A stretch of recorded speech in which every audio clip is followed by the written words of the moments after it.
We're now going to hear from two speakers, Scott Rasmussen, who's president of RMG Research and founder of the Napolitan Institute, and Spencer Boehm, who's the head of brand creative and marketing at the Google incubator Jigsaw.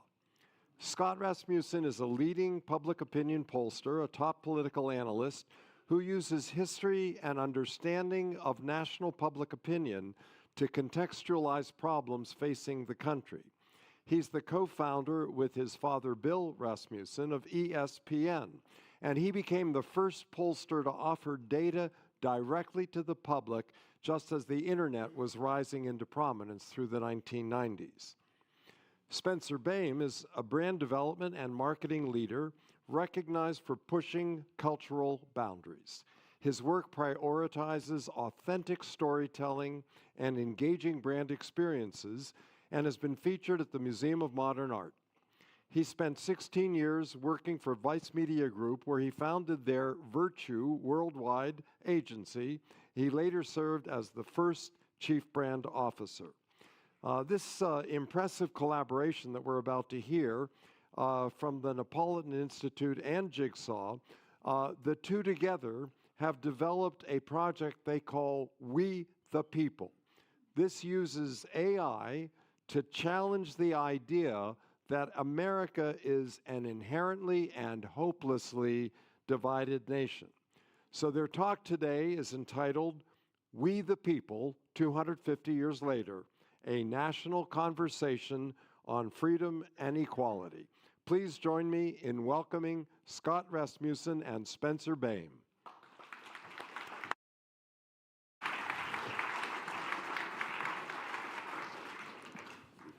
Thank you. Well, thank you. On behalf of the Napolitan Institute, we really are honored by the opportunity to share our work with you. It's an exciting time. Now, I have to begin with a little bit of a confession. I am an optimist. I believe that America's best days are still to come, that our children and grandchildren will live lives far better than we can imagine. And if you're a little skeptical, I don't just say that because I'm in a good mood today.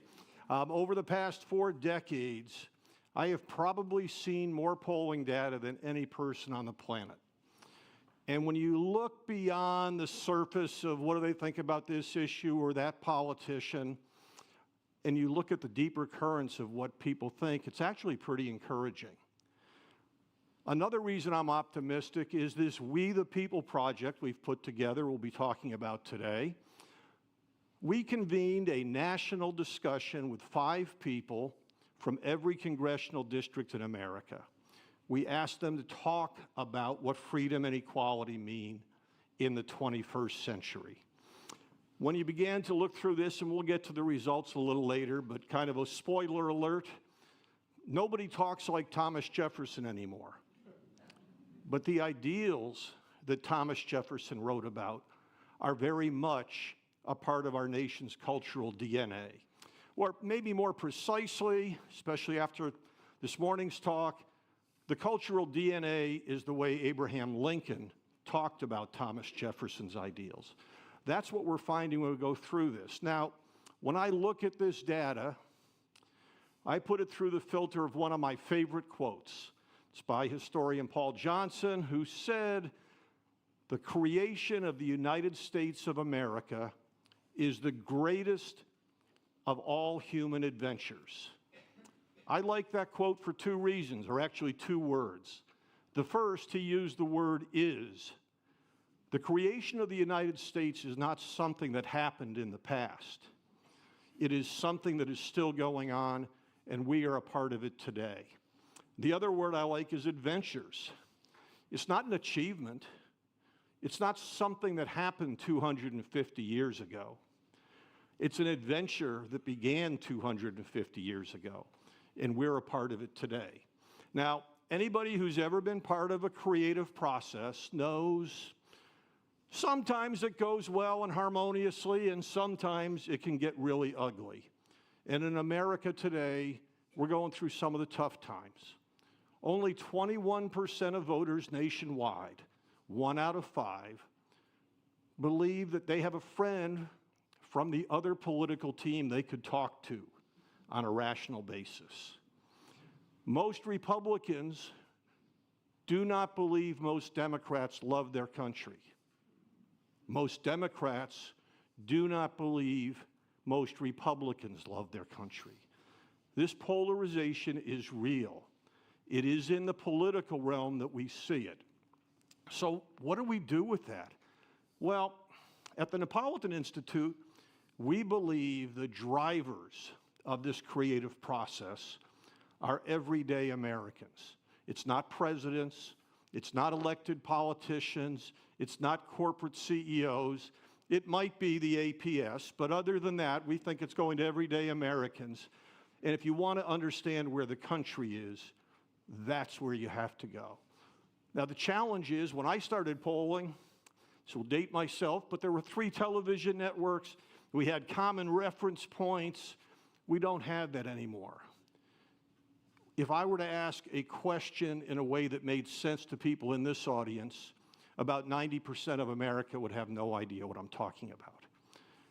So we wanted to go to find a way to actually let people tell us in their own words what they think. We wanted to create this national conversation. To do that, we had to create a structured conversation in which we asked some open-end questions, and then we used AI as a supporting tool.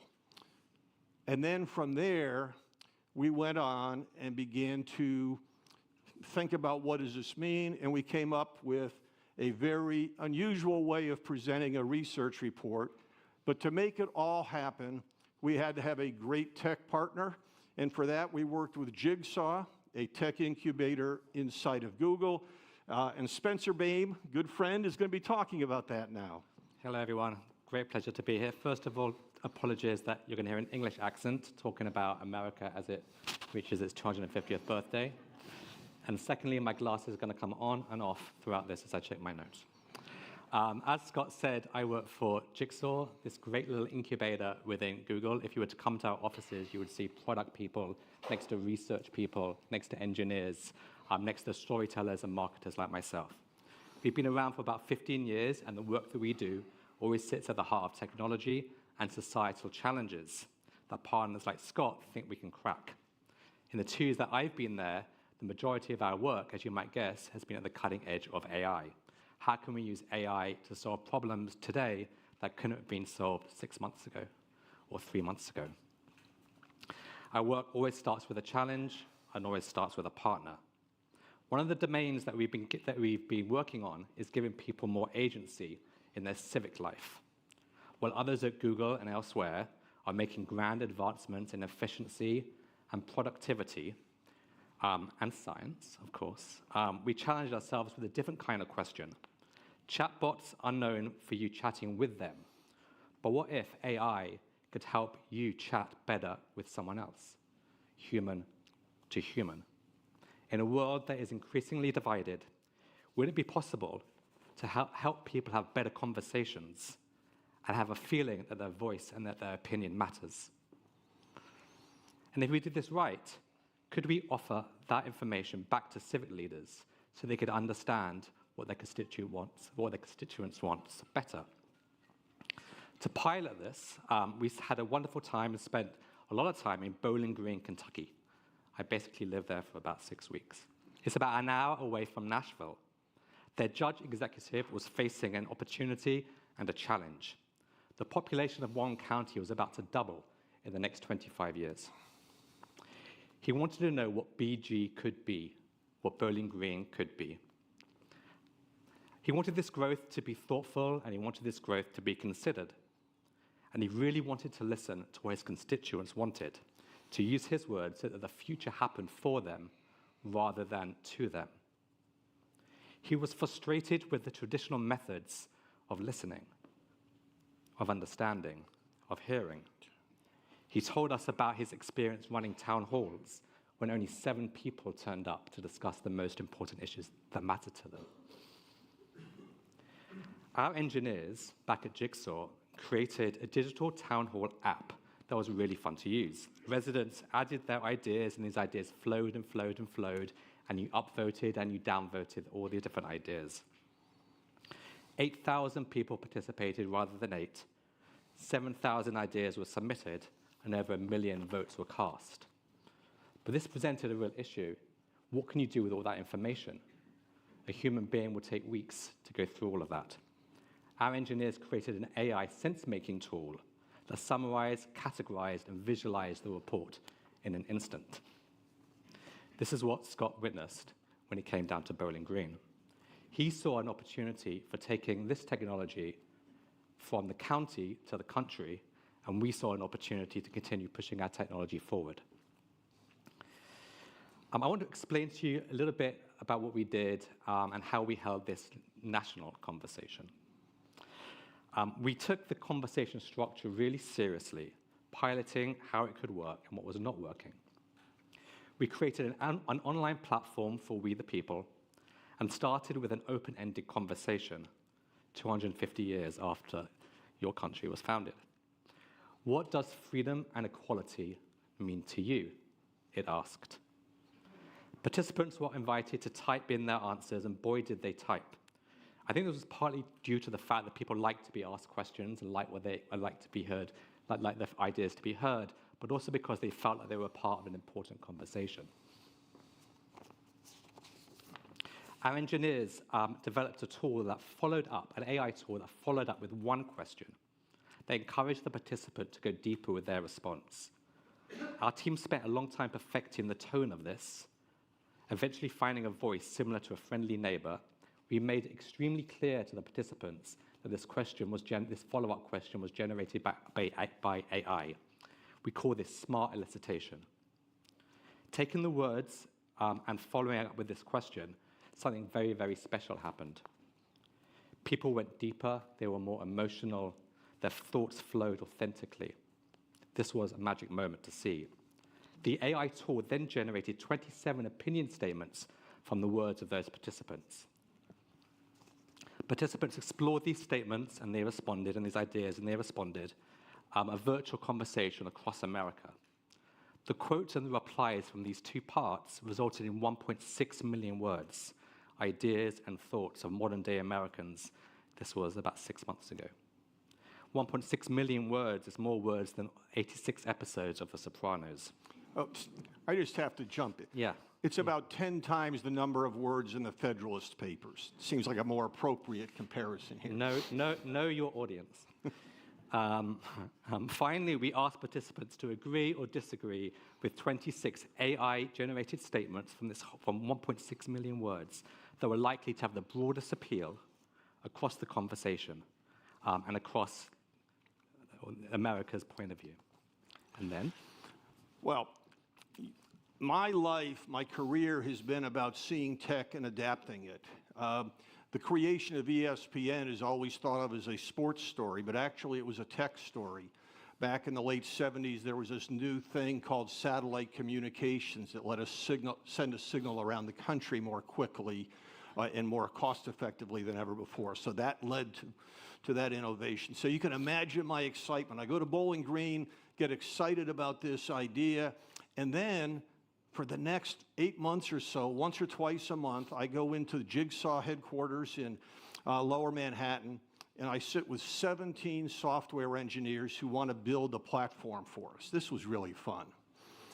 And we can talk about all the details, but I just want to highlight a couple of features of the things that we did. First, after we asked people to express their views, we did a couple of other things. We let them hear what other everyday Americans had to say, how they answered the same questions. This was important to me. I didn't want it to be like Frank Luntz leading a focus group to where he wants it to go. I didn't want to use a pollster's gimmick of saying, well, experts say this, because you can skew anything. We wanted them to see what other people had to say, gauge their reaction to that. And it really helped a lot. I mean, imagine you're at a dinner conversation and somebody says something and somebody else comments, and you begin to to have a bigger thought by the end of it than you did at the very beginning, because frankly, when the first time a pollster asks you something, you haven't thought through all the implications. Second thing that was really important to us, while I had great faith in the Jigsaw team, we wanted to test every aspect of the AI process. So when Spencer says we used AI to present statements that we thought would represent a consensus, we had tested that in a couple of ways. We did run them back by the same people who were in the conversation to see if they thought it was good, but we also ran what we call the validation poll.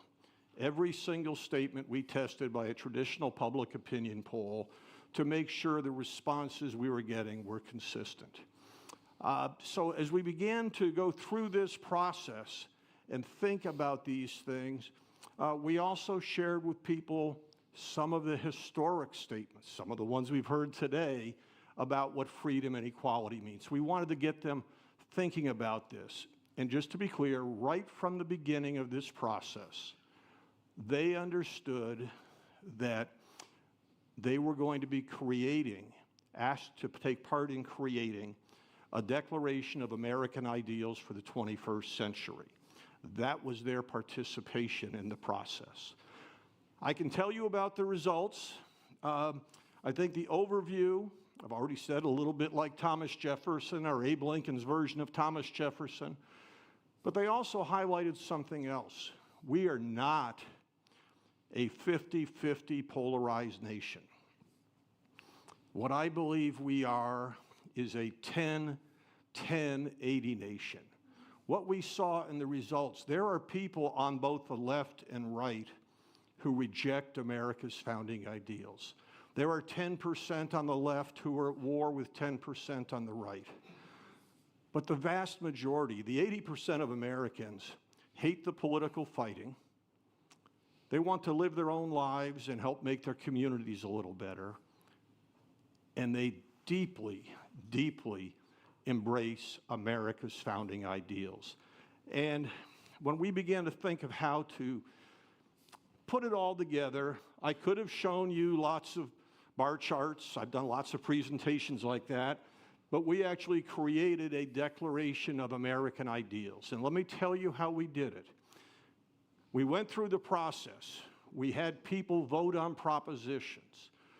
If representatives from 2/3 of the congressional districts approved an ideal, it went into this statement.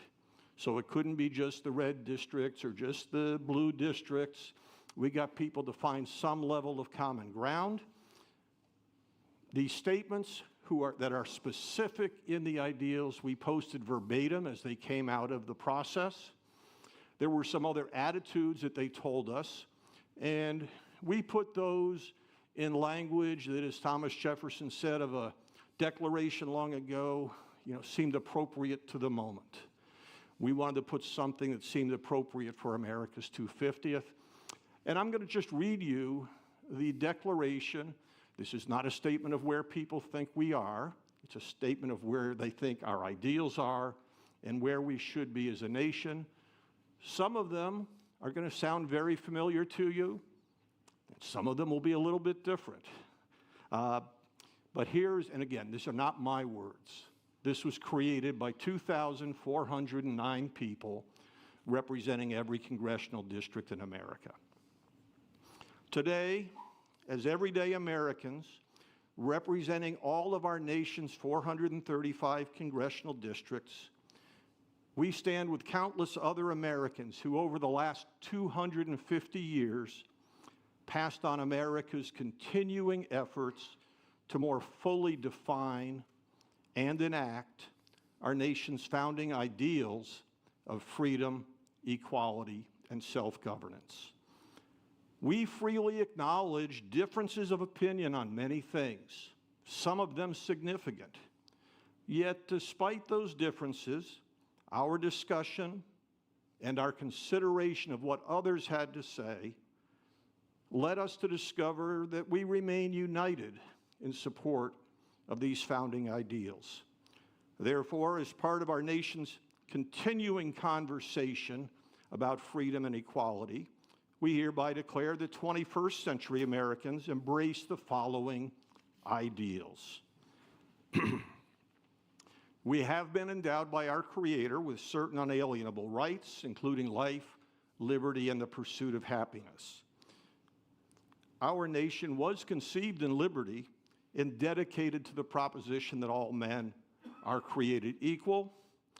But in today's language, we understand that to mean all men and women are created equal. We should be judged by the content of our character, not by the color of our skin. That, by the way, was the only ideal that had not a single congressional district in opposition. We further declare our understanding of these ideals at this point in our nation's history. People are born with basic rights that the government does not give them and cannot take away.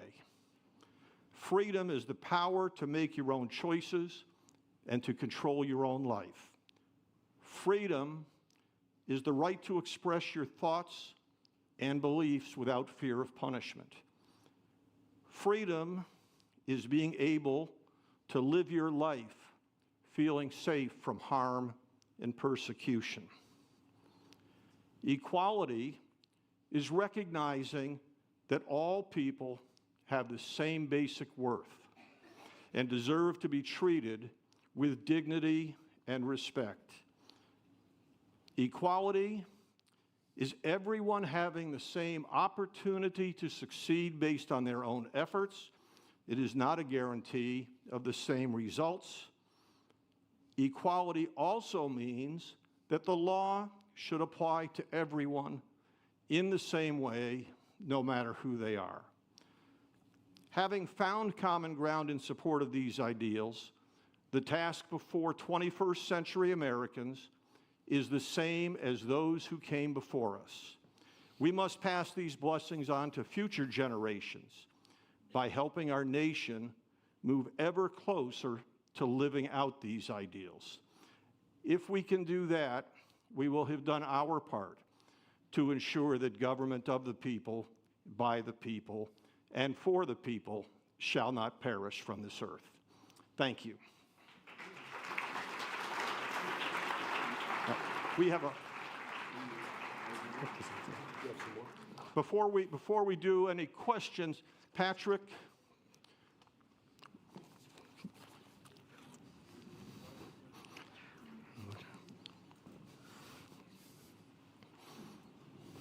Okay, I hadn't heard about this part. okay.